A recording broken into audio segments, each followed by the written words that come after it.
Pengetahuan ini masuk ke dalam proses psikologis konsumen. Nah, apa yang akan kita bahas di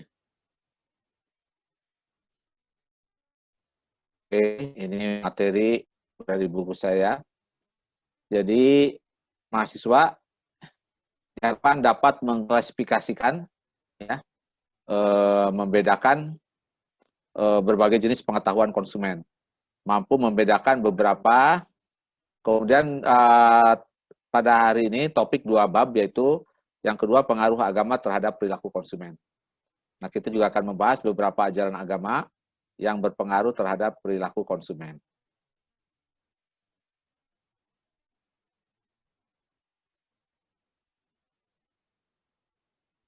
Nah, ini kita lihat, jadi pengetahuan konsumen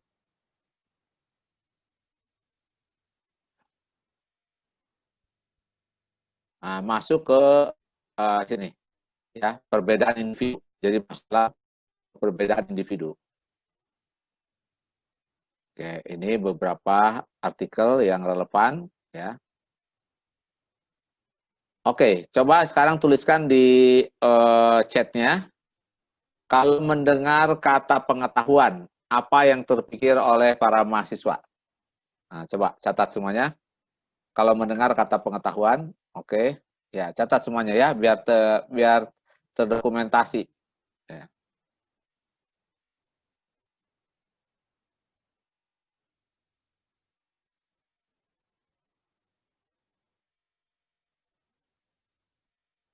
Oke ya, bagus ya. Tadi sudah dijelaskan mengenai pengetahuan ya. Tadi ada yang mengatakan wawasan ya, ilmu ya, informasi dan lain sebagainya. Oke, sekarang kita akan bahas ya. Jadi pengetahuan penting bagi pemasar ya. Karena apa yang dibeli oleh konsumen ya, apa yang dibeli oleh itu akan dipengaruhi oleh pengetahuannya. Oke, ini mohon maaf saya, perilakunya akan sangat dipengaruhi oleh pengetahuan yang dimilikinya. Ya.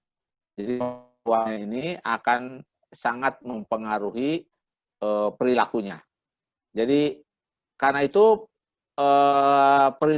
output dari proses belajar ini yang kita sebut dengan perilaku. Saya ulangi ya.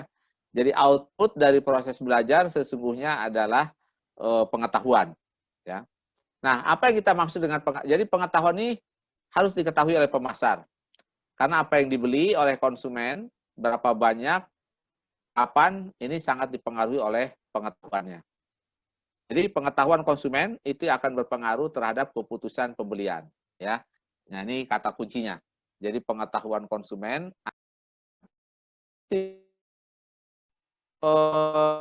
tadi yang apa? Apakah pengalaman atau informasi tentang produk dan jasa. Nah, itu yang kita sebut dengan pengetahuan pembelian. Ya, saya ulangi. Jadi pengalaman kita, pengetahuan kita tentang produk. Ya. Nah, coba saya ingin ngetes nih. Apa namanya? Tuliskan salah satu pengetahuan atau pengalaman Anda tentang mengkonsumsi produk. Nah, ini coba tuliskan ya semuanya. Ya. Jadi tentang mengkonsumsi produk, pengalamannya ya. Ya. Oke, coba pengetahuan Anda. Oke, ya. Nah, pengalaman kadang kecewa, kadang enggak ya. Oke, suatu produk yang dipakai. Oke, apalagi? Ya. Ya, oke. Ya, tulis coba ya semuanya. Nah, oke, ya. Kualitas bagus. Nah, kita sudah punya pengetahuan ya tentang produk. Nah, ya. Jadi semua informasi yang dimiliki oleh konsumen mengenai berbagai macam produk dan jasa, ya, serta pengetahuan lainnya yang terkait dengan produk jasa itu dan informasi yang berhubungan dengan fungsinya. Nah, ini bagus ya. Pengalamannya kurang puas, ada yang puas. Kualitas tidak sesuai dengan harapan, betul ya. Apalagi coba tuliskan ya.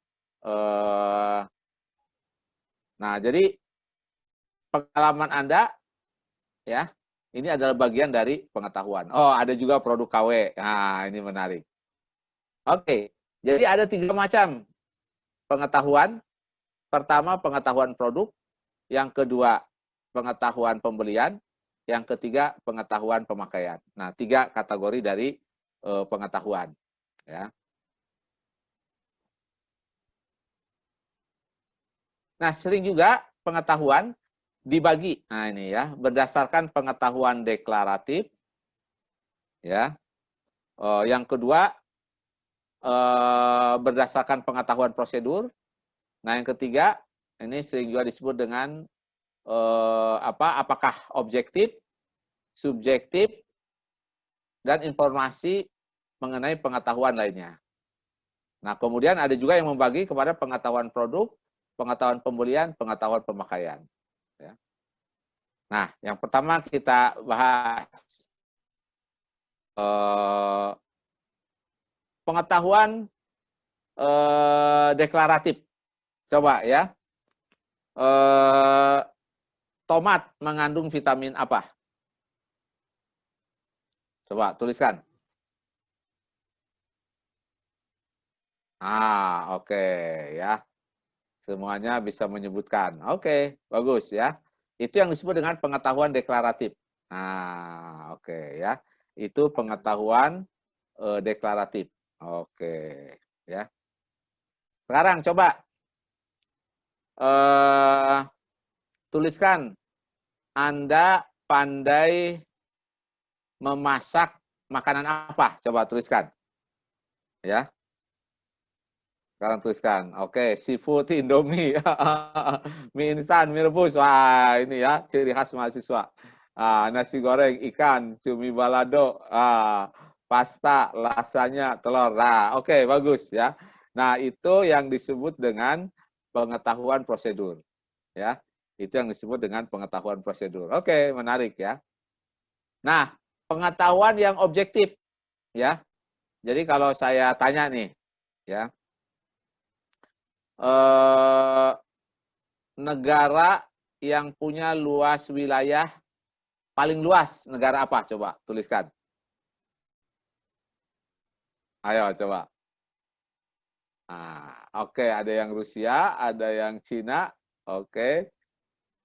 Cina, Rusia. Oke. Ya, nah, ini saya bisa menilai benar atau salah. Nah, itu yang disebut dengan pengetahuan objektif. Kalau nggak salah, dulu Rusia, nggak tahu sekarang dengan negaranya pisah-pisah, ya. Yang kedua yang jelas itu Kanada, cuman nggak tahu apakah Kanada sekarang atau Rusia yang masih ini ya. Tapi bagus. Oke. Nah, kemudian pengetahuan subjektif. Jadi kalau saya tanya, oke ya, saya tanya ya, Anda merasa punya pengetahuan apa yang cukup banyak? Coba tuliskan, siapa? Jadi Anda merasa punya pengetahuan apa? Yang menurut Anda pengetahuan Anda cukup banyak di situ. Coba tuliskan. Oke, musik, agama. Oke, terus apa lagi? Biologi. Nah, politik. Oke, politik. Ya, musik, film, smartphone, K-pop, game, seni, film. Oke, bagus ya. Oke, ya. Bahasa. Oke, nah, itu yang disebut dengan pengetahuan subjektif. Jadi Anda merasa ini pengetahuan Anda banyak atau tidak di situ. Ya, banyak nggak? Nah, kemudian mungkin kategori lainnya ya tentang pengetahuan. Nah, yang akan kita bahas sekarang ini pengetahuan produk, pembelian dan pemakaian. Ya, oke, pengetahuan produk. Ya, jadi kumpulan berbagai macam informasi mengenai produk. Nah, apakah mereknya, mungkin atributnya, harganya, maupun kepercayaannya. Oke ya, jadi sekarang saya tanya misalnya, coba kira-kira berapa jumlah merek handphone yang Anda tahu? Coba. Nah, ini anak digital nih, coba ya. Coba berapa? Kira-kira berapa buah merek? Coba. Ya. 10, 6, 13. Wah, banyak ya ternyata. Oh, sampai 20 ya. Oke, ya. 9. Oke, ya. Oke, belasan. Oke, kalau saya tanya, dari semua merek handphone itu yang relatif harganya lebih mahal dari yang lainnya. Oke, ya. Wah, ini sama semua persepsinya ya. Ternyata iPhone menempati posisi yang satu, betul ya. Seringkali dia lebih lebih mahal dari yang lain. Oke, bagus ya. Para mahasiswa ternyata ini punya pengetahuan yang baik mengenai produk ya. Nah, jadi penting sekali memahami mengetahui pengetahuan produk ya. Nah, jadi nih pengetahuan produk itu yang terkait tadi mereknya, mungkin manfaatnya, juga termasuk tadi kepuasannya dan lain sebagainya. Oke, coba tuliskan merek handphone yang Anda pakai sekarang. Coba tuliskan. Saya ingin tahu nih berapa banyak yang pakai A, B, C, oke. Wah, beragam ya, Vivo, Xiaomi, Oppo, Samsung, Nokia, ya. Oh, Nokia masih ada ya. Oke, Oppo, ya, Realme, Apple, iPhone, ya, iPhone, oke ya. Xiaomi, oh ternyata beragam ya. Ternyata para mahasiswa BlueBerry, oke ya. Eh, Nah, ternyata beragam sekali merek handphone yang dipakai oleh para mahasiswa. Nah, ya. Nah, termasuk ke dalam pengetahuan produk ini juga seringkali konsumen melihat suatu produk berdasarkan karakteristik atau ciri atau atribut dari produk tersebut. Ya. Nah, yang pertama atribut fisik, ya. Jadi atribut fisik itu mungkin warnanya, ya, mungkin ukurannya, atau tadi atribut abstrak berdasarkan persepsinya. Oke, coba ya. Kalau saya tanya, tuliskan atribut abstrak dari merek handphone yang Anda miliki. Ya, coba abstrak, ya. Oke, murah, lebih fleksibel, oke, bagus. Ya, itu yang abstrak. Oke, apalagi coba? Handphone yang Anda miliki apa? Oke, nyaman, nah, keren, oke, apalagi? Ya, tuliskan. Oke, layarnya besar, nggak ribet, lucu. Oke ya. Oke, terus apa lagi? Handphone, layar lebar, kamera bening, warna-warni, ada fingerprint, kamera bagus, layar lebar. Nah, itulah yang disebut dengan atribut abstrak ya dari sebuah produk. Oke ya. Nah, termasuk pengetahuan produk juga ada yang disebut dengan kelas produk. Misalnya sampo. Bentuk produknya cair. Modelnya, tipenya, kemasan botol. Manfaat produk menghilangkan ketombe. Varian produk misalnya lemon fresh, smooth, silky, dan cool menthol. Nah, ini yang kita sebut dengan pengetahuan produk tentang kelas, bentuk, merek, dan lain sebagainya. Nah, ini ya. Nah, ini kategori makanan untuk anak-anak ya. Nah, jadi mereknya, ya bentuknya mungkin tadi cair, manfaatnya untuk pertumbuhan dan lain sebagainya. Ya. Oke. Berikutnya termasuk pengetahuan produk itu juga adalah manfaat produk. Ya. Pengetahuan tentang produk akan mempengaruhi keputusan pembelian. Nah, ini juga tadi manfaatnya. Nah, coba handphone Anda manfaatnya yang paling besar itu apa? Fiturnya, ya, yang tidak dimiliki oleh yang lain. Coba, ya. NFC, oke. Apalagi?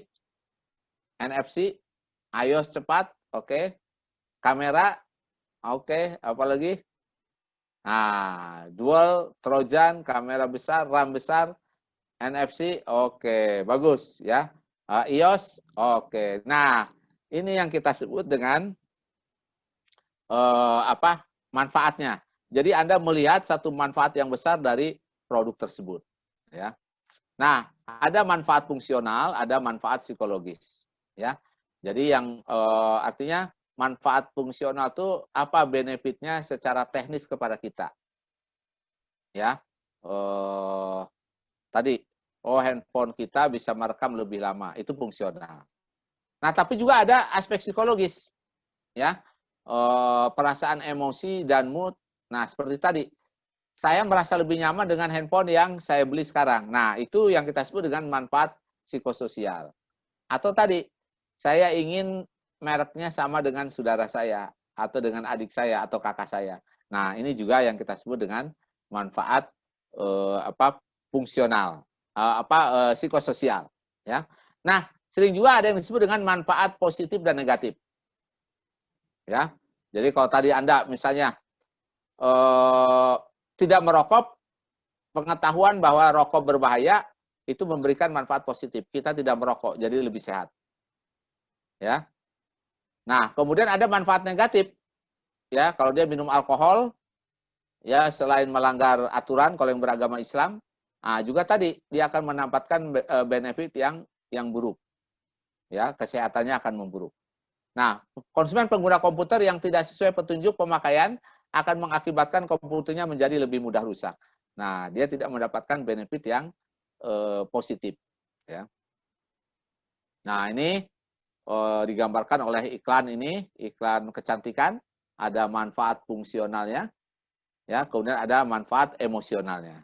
Nah, ya. Nah, karena itu tadi seringkali kalau kita berbisnis, ya, seringkali mengkomunikasikan produk berdasarkan manfaat suatu produk. Nah, jadi ini sering dijadikan dasar untuk melakukan segmentasi pasar yang disebut dengan benefit segmentation. Ya, konsumen dibagi ke dalam kelompok berdasarkan manfaat produknya. Ya, ada orang yang pakai handphone karena kameranya yang dia utamakan. Ya, ada orang yang pakai handphone mungkin tadi kecepatannya yang dia utamakan. Nah, jadi tadi tergantung apa benefit yang dia rasakan. Ya. Nah, yang berikutnya adalah persepsi risiko. Ini juga bagian dari pembentukan pengetahuan konsumen. Nah, persepsi risiko ini apa? Risiko yang akan didapat oleh konsumen akibat mengonsumsi atau tidak mengonsumsi suatu produk. Nah, ini yang disebut dengan persepsi risiko. Jadi, persepsi risiko ini adalah konsekuensi yang tidak diinginkan dan konsumen ingin menghindari risiko tersebut yang muncul akibat pembelian suatu produk. Nah, saya ulangi ya, akibat pembelian suatu produk. Nah, ini yang kita sebut dengan risiko ya. Ini beberapa definisi dari ahli mengenai risiko. Nah, jadi risiko tidak lain adalah ketidakpastian. Sesuatu yang akan muncul, tidak tahu kapan waktunya. Yang kedua, memberikan konsekuensi, dampak. Nah, biasanya dampak negatif. Nah, itu persepsi risiko. Ya. Nah, jadi kita lihat di sini. Misalnya, saya percaya produk ini memiliki potensial negatif konsekuensi. Ya. Nah, di sini ada beberapa macam risiko. Nah, ya. Jadi yang pertama risiko fungsi, risiko keuangan, risiko fisik, risiko psikologis, risiko sosial, dan risiko waktu. Nah, ya, coba. Apa risiko yang Anda peroleh ketika menggunakan handphone? Yang sering kali muncul, coba tuliskan. Ya. Oke, suka kebanting, oke, mata pegel, ya, oke. Tangan kram, lupa waktu, mata lelah, nah, tidak mendapat, ya, boros kuota, lupa waktu, mata minus, oke, kecanduan, oke, ya. Nah, ini risiko, ya. Jadi di situ ada berbagai macam risiko, ini sudah menggambarkan ya, risiko keseluruhan. Oke, bagus ya. Jadi itulah ya, ketika kita menggunakan suatu produk, ada risiko yang 7 macam ini, ya. Jadi dari mulai risiko fungsi, ya, risiko keuangan, risiko fisik, risiko psikologis, risiko sosial, risiko waktu, dan risiko hilangnya kesempatan. Nah, tuliskan, saat kuliah daring, apa seringkali risiko yang Anda hadapi? Apa risiko yang sering Anda hadapi? Coba tuliskan, ya, pada saat kuliah daring. Ya. Oke, pegel, betul ya. Sakit pinggang, oke, sakit mata, jaringan, ya. Mata sakit, betul ya. Nah, ternyata banyak risikonya ya. Hampir semua pekerjaan memiliki risiko. Nah, ini menarik.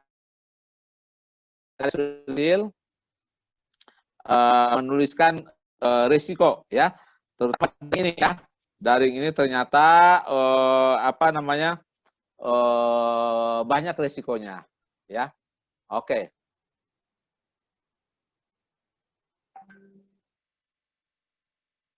Oke, baik. Nah, yang berikutnya adalah pengetahuan pembelian. Oke ya, pengetahuan pembelian. Coba tuliskan ya, di mana kalau di kota Anda, di pasar mana, mall mana yang banyak orang jualan handphone? Coba tuliskan. Ya. Oke, tuliskan BCP, WEC, Mangga 2. Oke, ITC, ASEAN Sale, Jamu 2, mall besar. Oke, ASEAN. Oke ya. Nah, itu yang disebut dengan pengetahuan pembelian. Nah, oke ya. Matahari. Ya. Nah, jadi penting sekali konsumen memiliki pengetahuan pembelian karena di situ akan menentukan di mana dia akan membeli, ya. Oke. Coba di kota masing-masing kalau membeli durian biasanya di mana? Coba. Nah, tuliskan kotanya, terus nama tempat beli duriannya. Nah, coba. Ingin tahu nih ya. Oke, di Palopo, Lolong, Pekalongan. Wah, ini Bandung, Ucok Duren, Malang. Oke ya. Nah, Anda ternyata pencinta duren semuanya nih ya. Nah, ya. Oke ya. Bagus, sebuah Sukabumi di pinggir jalan ya. Ah, orang Medan ada nih, orang Medan di mana beli durian nih? Orang Medan ya. Oke ya. Nah, apa yang dimaksud dengan pengetahuan pembelian? Yaitu pengetahuan tentang toko, lokasi produk di dalam toko, dan penempatan produk yang sebenarnya di dalam toko tersebut. Nah, ini masuk ke dalam pengetahuan pembelian. Nah, jadi kalau kita lihat di sini, biasanya kalau kita toko tradisional yang harus ada fisiknya, tentu tadi kita cari tokonya di mana, kemudian melihat produknya, ini yang produk kontak, kemudian transaksi. Nah, oke ya. Nah, tentu ini store produk berarti kalau online. Nah, coba ya. Menurut Anda online store marketplace yang menurut Anda paling populer apa? Coba tuliskan. Oke, ya Shopee masih menempati yang pertama. Tokopedia, oke, ya Lazada, Shopee, oke, Tokopedia, Lazada, tiga ya yang muncul nih ya. Bukalapak, oke yang keempat. Shopee, ya oke ya. Lazada, oke, Shopee. Oke, kalau Anda mencari satu barang ya melalui online, apa dulu yang Anda cari? Apakah langsung ke tokonya atau mencari apa dulu coba yang Anda tuliskan? Oke, ya mereknya, spesifikasinya, produknya dulu, review dulu. Oke, ya ini menarik nih ya perilaku mahasiswa tentang mencari produk di online ya. Oke ya. Oke, bagus ya. Nah, dalam perilaku pembelian ini sangat penting ini teknologi. Karena teknologi itu digunakan untuk mempermudah transaksi. Ya. Jadi terutama tadi cara pembayaran salah satunya. Kemudian mengorder, memesan, ya. Nah, ini peranan teknologi menjadi sama ya. Kenapa toko online berkembang? Salah satunya adalah karena faktor peranan teknologi, ya.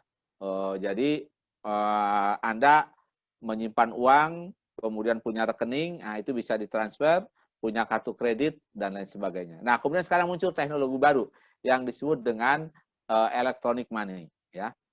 Nah, coba tuliskan salah satu electronic money yang ada di handphone Anda. Coba, nah yang nempel. Dana, OVO. Nah, ini ternyata memang generasi Z ini sangat akrab dengan digital ya. Oke, OVO, GoPay. Oke ya. Oke, bagus ya. Nah, jadi sekarang nampak peranan itu menjadi sangat sangat penting. Nah, yang terakhir yang disebut dengan pengetahuan pemakaian. Ya. Bagaimana konsumen menggunakan produk, ya. Tentu konsumen harus menggunakan produk dengan benar. Produk akan memberikan manfaat maksimal dan kepuasan yang tinggi, ya. Nah, karena itu perlu adanya pemahaman pemakaian. Ya, oke. Coba kalau Anda tidak tahu cara pemakaian produk, apa risiko yang Anda akan dapatkan? Coba tuliskan.